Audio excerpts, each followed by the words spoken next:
Coming up tonight on YCN News, 15-year veteran police officer Stephen Arkell is killed in the line of duty. U.S. Representative Annie Kuster meets with local citizens and officials concerned about rising opiate drug addiction. And a Vermont bill calls for policy and training guidelines regarding police tasers or stun guns. For more news, weather, and sports, it's time for YCN, your local view. Now, your daily digest of the Dartmouth Lake Sunapee region, southern Vermont, and Windsor County. News, sports, weather, and all that is happening in our area. The news on YCN, your local view.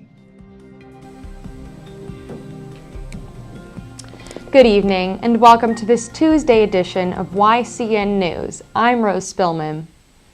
Claremont Police Chief Alex Scott said the death of Brentwood police officer Stephen Arkell on Monday demonstrates the bravery employed daily by officers when responding to calls for service. 15-year veteran police officer Stephen Arkell died in the line of duty Monday afternoon, shot and killed by a domestic violence suspect. The suspect, 47-year-old Michael Nolan, died in a blaze that engulfed the Brentwood home to which Arkell had been called. Police say Arkell was shot and killed before the home exploded.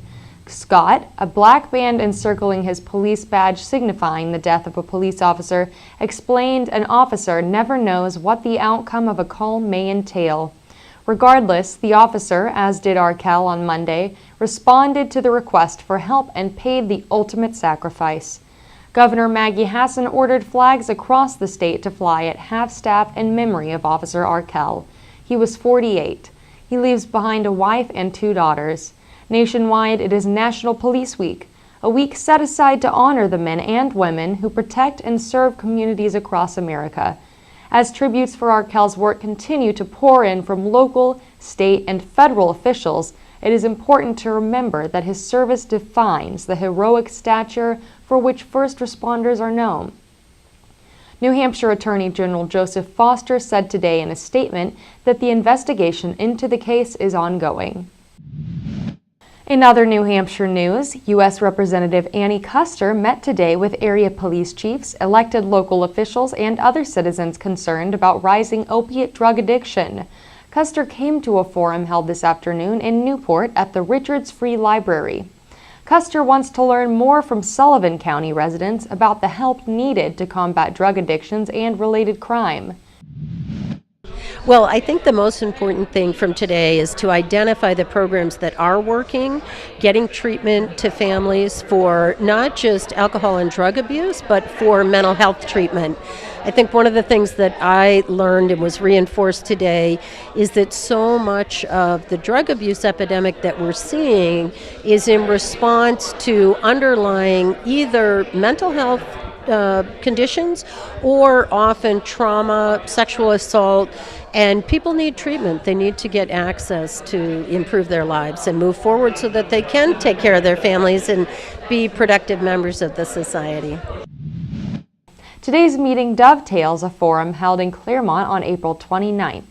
Liz Hennig of PreventionWorksNH.org said earlier unemployment and drug abuse problems and crime can combine to make a bad situation worse. Claremont Police Chief Alex Scott is working with other local law officials to curb drug-related crimes. What is your response to today's meeting? It's, again, a follow-up from our previous meeting on the 29th. It's good to see that there's still such strong community support to address this issue, which is an issue that has a real impact in our community, and if we all get together and work on it, I think we can make some positive strides. Across northern New England, drug arrests are increasing, and with that, an awareness of what else needs to be done to solve this problem. When your child has a serious illness or injury, turn to Dr. Sarah Lester at New London Hospital. A board-certified pediatrician, Dr. Lester specializes in the sick and well care of children of any age, in collaboration with the Children's Hospital at Dartmouth. New London Hospital is in your neighborhood, providing primary and specialized services in its state-of-the-art facility. To learn about our services and our compassionate doctors, visit newlondonhospital.org. New London Hospital, your prescription for living well. Welcome back to YCN News. I'm Rose Spillman. Topping today's news from Vermont is a bill that calls for policy and training guidelines regarding the use by police of tasers or electronic stun guns. Vermont Public Radio reports the bill follows the death of a Brattleboro man several years ago who was tasered by police when the mentally impaired man did not respond to police commands. It was a difficult and unfortunate circumstance all around. Not just because McAdam Mason lost his life, but because it became clear that police needed more training in dealing with the mentally ill. Now, because of passage of Act 80, the bill calls for training in working with a person under extreme emotional duress, and it will further teach law officials how to handle a tense and uncertain situation before armed weapons are used. You buy for 50 cents these days? A soda? A pack of gum? How about a week's worth of your local news in the Kearsarge-Sunapee region? I like to see my friends in the Intertown Record. I like to know what sales are going on, and I can get the local news that I can't find in a statewide paper. In addition to reading the Intertown Record, I can also access their website from anywhere. I like to know what my town officials are up to. That's why I read the paper. So what can you buy for 50 cents? A what? Welcome back to YCN News. I'm Rose Spillman. Now Matt McDonald will have a look at our weather for the next few days and then move on to high school sports. Thanks, Rose. Today we have a 20% chance of showers with mostly cloudy skies and highs in the 60s. Tonight we have calm winds with cloudy skies with a high of 46 degrees. Tomorrow will be cloudy with temperatures warming up to bring a high of 72 degrees. We'll have light winds between 5 and 10 miles per hour. Wednesday night we'll have a 30% chance of scattered showers after 3 a.m. with lows in the upper 50s. Thursday, there's a 30% chance of scattered showers with highs in the upper 70s. Winds will range between 5 and 10 miles per hour. Thursday night, chance of showers will be 40% with lows in the 60s. Here's a glimpse of the weather from our northeastern and national radar maps.